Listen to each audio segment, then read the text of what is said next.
الحمد لله على نعمه كلها ظاهرها وباطنها وعلى كل أمر وعلى كل حال. وصلى الله على سيدنا محمد الذي أرشدنا إلى خير الزاد صلاة نسعد بها بشفاعته يوم التناد وتكون بها من البرة الأمجاد وننال بها كل بر وخير وإسعاد. صلاة لا يصفها الواصفون في جميع الآمات وعلى آلہ وصحبہ اجمعین اما بعد. صدر جلسہ والد محترم حضرت العلامہ حکیم سید ابو عبداللہ الحسین شہنشاہ قادری متعنا اللہ بطول حیاتہ بالصحۃ والکرم. دیگر اکابرین خانوادہ سرکار محبوب اللہ ذوی الاحترام، برادران خانوادہ و ذوی الارحام، مہمان مشائخ و علماء اعظام، برادران سلسلہ و حاضرین کرام، السلام علیکم ورحمۃ اللہ وبرکاتہ.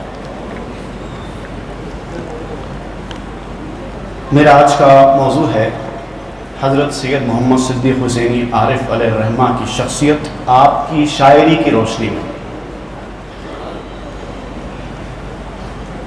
مولا علی شیر خدا کرم اللہ وجہ الکریم کا فرمان ہے، تکلموا وتعرفوا فإن المرء مخبوء تحت لسانه. بات کرو اور پہچانے جاؤ کیونکہ آدمی اپنی زبان میں چھپا ہوا ہے. یعنی انسان جب تک خاموش رہتا ہے اس کی حقیقت واضح نہیں ہو پاتی، پتہ نہیں چلتا کہ وہ عالم ہے یا جاہل، عقل مند ہے یا بے وقوف. یہی قول انگریزی میں بھی کہاوت بن گیا ہے، A man is hidden under his tongue unless he expresses himself. مقرر اپنی تقریر کے ذریعے اور قلم کار اپنی تحریر کے ذریعے اپنا ما فی الضمیر ادا کرتا ہے، جس سے اس کی علمی استعداد، انداز فکر اور کبھی کبھی اس کی اندرونی حالت کا بھی پتہ چلتا ہے. شاعری تو بہترین ذریعہ اظہار ہے، اسی لیے کہا جاتا ہے کہ حقیقی شاعری شاعر کی شخصیت کی آئینہ دار ہوتی ہے. چنانچہ جب کسی شخصیت کو جاننا ہو جو شاعر بھی ہو تو اس سے بہتر کوئی اور ذریعہ نہیں ہو سکتا کہ اس کی شاعری کے سمندر کی اتاہ گہرائیوں میں غوطہ لگایا جائے. محض پانی کی سطح پر تیرتے رہیں تو گہرائی کا اندازہ کہاں ہو پائے. مولانا روم فرماتے ہیں، تاچ عالم ہاست در سودائے عقل، تاچ باپن ہاست ای دریائے عقل. دیکھو عقل کی فکر میں کیا کیا عالم ہے، دیکھو یہ عقل کا دریا کتنا وسیع ہے. بحر بے پایاں بود عقل بشر، بحر را غواص باید اے پسر. انسان کی عقل لامحدود سمندر ہے، مگر اے بیٹا اس سمندر کی گہرائی کو جاننے کے لیے غوطہ خور چاہیے. صورت ماں اندری بحر عذاب می دوت چوں کا صحاب روئے آب. ہماری صورتیں اس شیریں سمندر میں اس طرح دوڑ رہی ہیں جس طرح پانی کی سطح پر کاسے. تا نشد پر برسر دریاست تشت چونکہ پرش تشت دروے غرق گشت. جب تک تشت بھرا نہیں ہے پانی کے اوپر ہے، اور جب بھر جائے گا تو سمندر میں ڈوبے گا.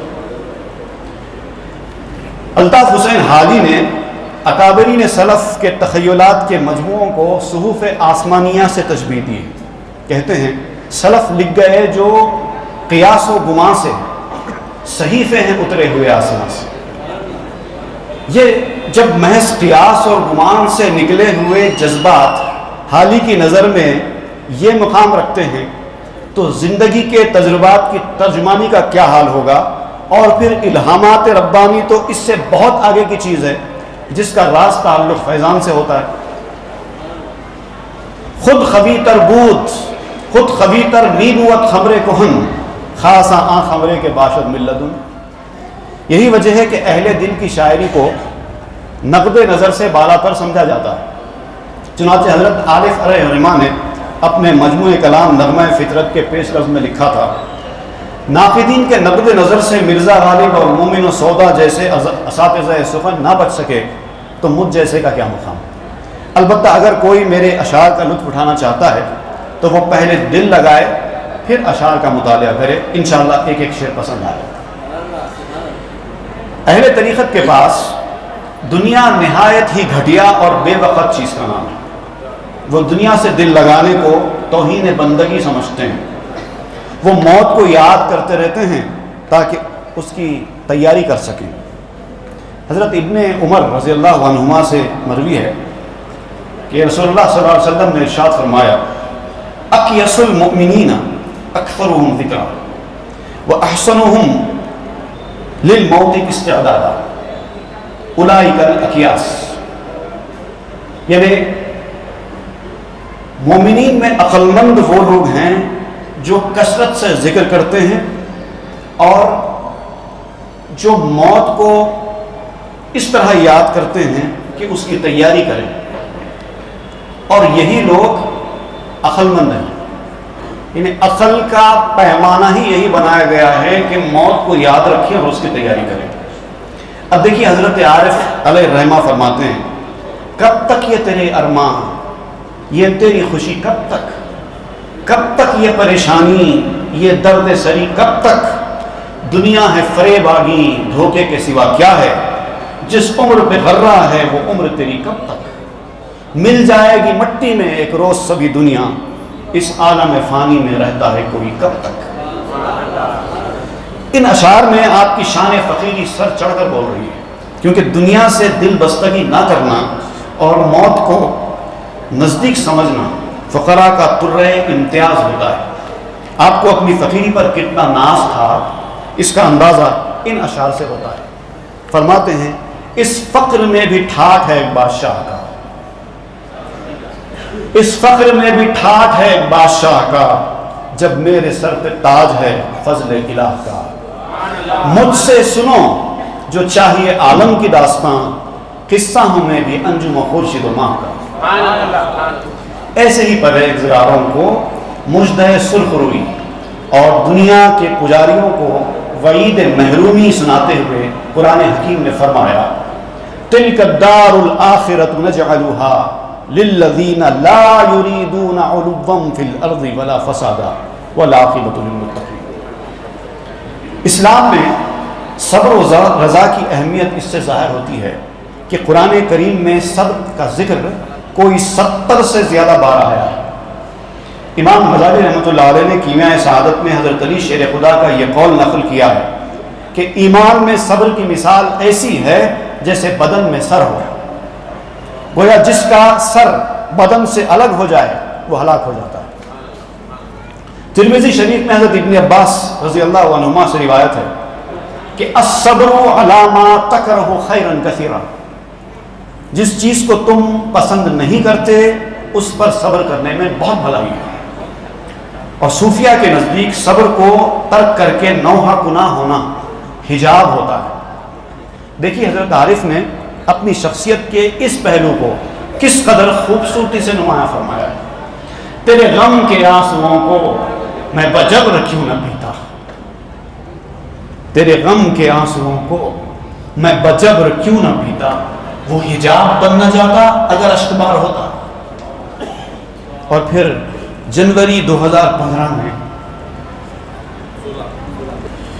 جنوری 2016 میں جو اندوہناک سامنے پیش،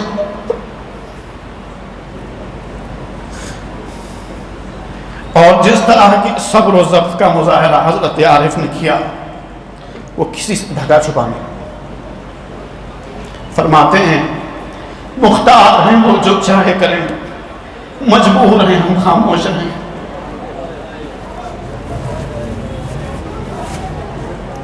مختار ہیں وہ جو چاہے کریں، مجبور ہیں ہم خاموش رہیں۔ دم مار بھی سکتا ہے کوئی، مرضی و مشیت اس کی۔ تسلیم و رضا کا یہ مقام دراصل بندگی کی معراج ہے، لیکن ہر کس و ناکس اس کا اہل نہیں ہوتا۔ جیسا کہ مرزا غالب نے بھی کہا تھا، دیتے ہیں بادہ ظرف قدا خار دیکھ کر۔ حضرت عارف فرماتے ہیں سب کے نصیب میں نہیں معراج بندگی، راہ نیاز کھلتی ہے صبر و رضا کے بعد۔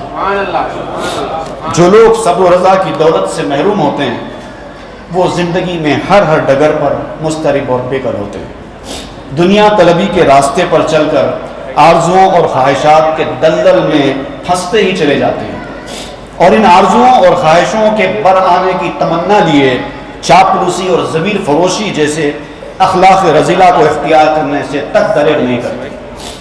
نتیجہ یہ کہ دنیا کے بتکدے میں دست سوال دراز کرتے رہنا ان کا مخدر بن جاتا ہے۔ لیکن وہ درویش کہ جن کی نظر مالک حقیقی پر ہوتی ہے وہ غیر سے امید وابستہ کرنے کو اپنی شیوہ غلامی کی توہین سمجھتے ہیں۔ مولانا روم فرماتے ہیں لیک درویشے کہ او تشنہ خداست، ہست دائم از خدایش کار راست۔ وہ درویش جو خدا کا طالب ہے اس کی غرض صرف خدا کی ذات سے ہوتی ہے۔ لیک درویشے کہ تشنہ غیر شد او حقیر و ابلع و بے خیر شد۔ وہ درویش جو غیر کا طالب ہے کم ظرف بے وقوف اور خیر سے محروم ہے۔ حضرت عارف علیہ الرحمہ فرماتے ہیں اس نے پھیلا یا نہیں اب تک کبھی دستے سوال، مست ہے کملی میں اپنی ہر گدائے بترا۔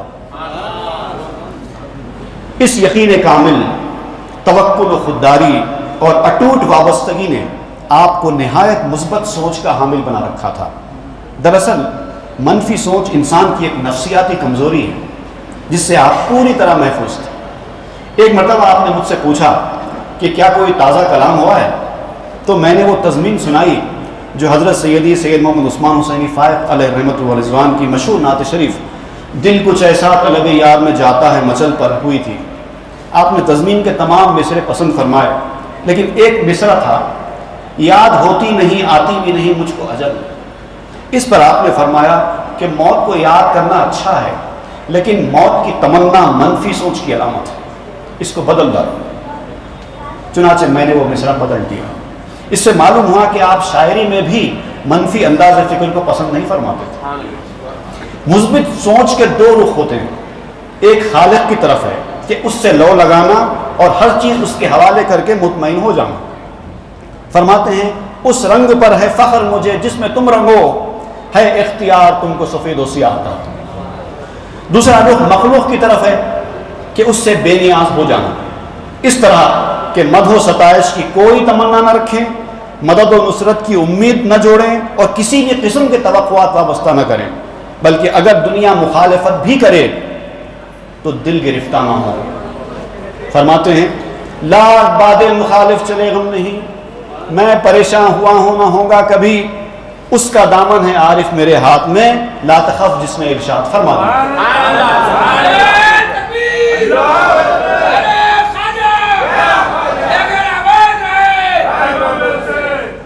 یہی وہ تمامیت قلبی اور پازیٹیوٹی ہے جو انسان کو نفسیاتی بیماریوں سے تو محفوظ رکھتی ہی ہے، روحانی ترقی کے لیے بھی ضروری ہے۔ بلکہ بعض مرحلے تو ایسے بھی ہوتے ہیں جو تمامیت کے بغیر حاصل ہی نہیں ہوتے، کیونکہ اللہ جل شانہ نے ارجعی الی ربک کا خطاب ہی نفس مطمئنہ سے کیا ہے۔ یہ وہ اطمینان ہے جو شکوہ سنجوں کو کسی قیمت پر حاصل نہیں ہوتا۔ مرزا غالب کہتے ہیں کسی کو دے کے دل کوئی نوا سنجے فغاں کیوں ہو، نہ ہو جب دل ہی سینے میں تو پھر منہ میں زباں کیوں ہو۔ حضرت عارف فرماتے ہیں شکوہ سنجی سے رت کیا اپنا، اب تو ہر غم ہے مدعا اپنا۔ اور فرماتے ہیں بڑے ٹھاٹ کی زندگانی ہے اس کی جو ہے صدق دل سے غلام محمد۔ اور فرماتے ہیں عارف پہ کیوں نہ سارے زمانے کو رشک ہو، خالی کبھی رہا نہیں کاسا فقیر کا۔ لیکن اس کیفیت کا محرم ہر کوئی نہیں ہو سکتا۔ یہ اطمینان، یہ دل جمعی، یہ روحانی سکون نہ دنیا کے پیچھے بھاگنے والوں کو مل سکتا ہے اور نہ اس کی حقیقت ہی ان پر منکشف ہو سکتی ہے۔ فرماتے ہیں گلو گلزار کا عاشق نگاہ یار کیا جانے، گلو گلزار کا عاشق نگاہ یار کیا جانے، جو محو یار ہو جائے گلو گلزار کیا جانے۔ وہی بس جانتے ہیں عشق کا جو داغ رکھتے ہیں، پگھلتا کس طرح دل ہے بھلا لوہار کیا جانے۔ مجھے کیا کیا نظر آیا نہ پوچھ اے واعظ ناداں، جسے آنکھیں میسر ہی نہیں دیدار کیا جانے۔ اس میں کوئی شک نہیں کہ ان آنکھ والوں کو جو نظر آتا ہے اس کا ادراک کور چشم کو کہاں۔ ظاہر بین تو صرف پوسٹ کو دیکھتے ہیں اور مغز کے تعلق سے صرف اندازے لگا سکتے ہیں، اور اس میں بھی انہیں دھوکہ ہونے کا قوی امکان ہوتا ہے۔ حضرت عارف علیہ رحمہ فرماتے ہیں حقیقتوں کی بلندیوں کا پتہ کہاں ہے کسی کو عارف، سب اس کو جلوہ سمجھ رہے ہیں جو در حقیقت حد نظر ہے۔ ایک فارسی شعر میں اپنی اس رسائی نظر کے راز سے پردہ اٹھاتے ہوئے فرماتے ہیں چشم بدور چہ صبح است و چہ شام ہے عارف، پرتو زلف و رخش صبح مسامی بین۔ ایک اور بہت ہی خوبصورت غزل میں اسی کیفیت کا اشارہ دیتے ہیں کرم پرورد بندوں کے منازل خاص ہوتے ہیں، صدائیں خاص ان کی اور وسائل خاص ہوتے ہیں، سمجھ سے عقل سے ادراک سے ہوتے ہیں بالاتر، غلامان محمد کے منازل خاص ہوتے ہیں۔ خرد کے دائرے میں عقل کے دشمن نہ ڈھونڈ ان کو، جو ہیں اس در سے وابستہ وسائل خاص ہوتے ہیں۔ سمجھ میں آپ کی شاید نہ آئیں گے کبھی نہ سے، ہماری زندگی گانی کے مراحل خاص ہوتے ہیں۔ مضبوط ایمان، قوی نسبت اور اٹوٹ وابستگی کی دولت سے مالا مال عارف باللہ کسی ناصح کو خاطر میں کیوں لائے گا؟ وہ اپنی دھن کا پکا ہوتا ہے اور محبت میں تڑپنے کا بھی مزہ لیتا رہتا ہے اور عید مناتا ہے، جیسا کہ حضرت کامل الرحمٰ نے فرمایا تھا عشق کی بربادیوں کی پھر نئی تمہید ہے، زخم دل تازہ ہوئے ہیں میرے گھر میں عید ہے۔ حضرت عارف فرماتے ہیں نصیحت کر چکے ناصح بس اب ارشاد رہنے دو، نصیحت کر چکے ناصح بس اب ارشاد رہنے دو، ہمارے دل میں محبوب خدا کی یاد رہنے دو، اسیران قفس کو خانما برباد رہنے دو، لگا لو منہ پہ تالے یوں ہی بے فریاد رہنے دو، انہی کے میں پیدا ہی ہوا ہوں ان کی الفت میں تڑپنے کو، انہی کے نام پر چھوڑو مجھے برباد رہنے دو، فقط ذکر حبیب اور دھن میں دھن بس اپنی دھن عارف، کہاں کا قیس کیسا قصہ فرہاد رہنے دو۔ حضرت عارف کی شاعری سے جہاں آپ کے مقام رفیع، احوال باطن، انداز فکر، وارفتگی نسبت اور مثبت سوچ کا کسی قدر اندازہ ہوتا ہے، وہاں یہ بھی معلوم ہوتا ہے کہ ہمتن پرہیزگاری اور علمی وجاہت کے باوجود آپ کے مزاج میں خشکی نہیں تھی، سنت رسول کی اتباع میں متبسم رہا کرتے تھے، کبھی کبھی لطیف مزاح بھی کرتے اور اہل خانہ اور حتیٰ کہ اہل سلسلہ کے ساتھ بھی خوشگوار گفتگو فرماتے۔ شاعری میں بھی اسی خوشگوار طبیعت کے اثرات دیکھے جا سکتے ہیں۔ ایک غزل میں فرماتے ہیں دیکھ کر وہ مجھ کو فرمانے لگے ہاتھ میرے ایسے دیوانے لگے، دیکھ کر وہ مجھ کو فرمانے لگے ہاتھ میرے ایسے دیوانے لگے، کم نہ تھی دنیا کی مجھ پر لان تان، آپ بھی ارشاد فرمانے لگے۔ مختصر یہ کہ آپ ہمہ جہتی خوبیوں کے مالک، اوصاف حمیدہ سے متصف ایک ایسے پیر طریقت تھے جنہوں نے اپنے اسلاف کے نقش قدم پر چل کر نہ صرف سلوک کی منزلیں طے کی بلکہ اپنے حلقہ ارادت میں شامل طالبین حق کی رہنمائی میں کوئی دقیقہ فروغ گزاشت نہیں کیا۔ حق یہ ہے کہ منازل رفیع حاصل کرنے والا پیر طریقت ہی سالکین کے اجسام و نفوس کے اندر کے باغوں میں موجود نہروں کے تصفیے کا کام کر سکتا ہے۔ ہست پیرے راہ دانے پرفتن، باغ ہائے نفس و تن راجو کن۔ ایسے عارف حق کی تعریف و توصیف اور عزت و توقیر اہل سعادت کے لیے نعمت سے کم نہیں۔ حضرت عارف کی یہ غزل پر تضمین کرتے ہوئے فقیر کہتا ہے فضل حق ہے یہ نہیں ہے منحصر تدبیر پر، روز اول سے فدا ہوں میں جو اپنے پیر پر، کیوں نہ آمادہ رہے احمد میری توقیر پر، کر رہے ہیں رشک سب عارف میری تقدیر پر، دامن دل میں میرے آقا کا صدقہ دیکھ کر۔ بلکہ فقیر ہی نہیں، فقیر کے والد ماجد مدظ اللہ بھی حضرت عارف علیہ رحمہ کی تعریف کرنے کے خواہاں نظر آتے ہیں۔ فرماتے ہیں نطق ناطق سے لے کر شہنشاہ کیجئے تعریف پاشا میاں کی۔ ہم اپنے آپ کو اہل طریقت سمجھتے ہیں اور اہل اللہ سے نسبت کو اپنے لیے باعث شرف مانتے ہیں، سو دعا بھی کرنی چاہیے کہ اللہ جل مجدہ ہم کو بزرگان سلف کے نقش قدم پر چلائے، تاکہ ہم بھی وہ کہہ سکیں جو حضرت عارف نے کہا تھا، ہر دوراہے پر اسی سے روشنی پاتا ہوں میں، بن گیا ہے خضر راہ نقش کف پا آپ کا۔ السلام علیکم ورحمۃ اللہ۔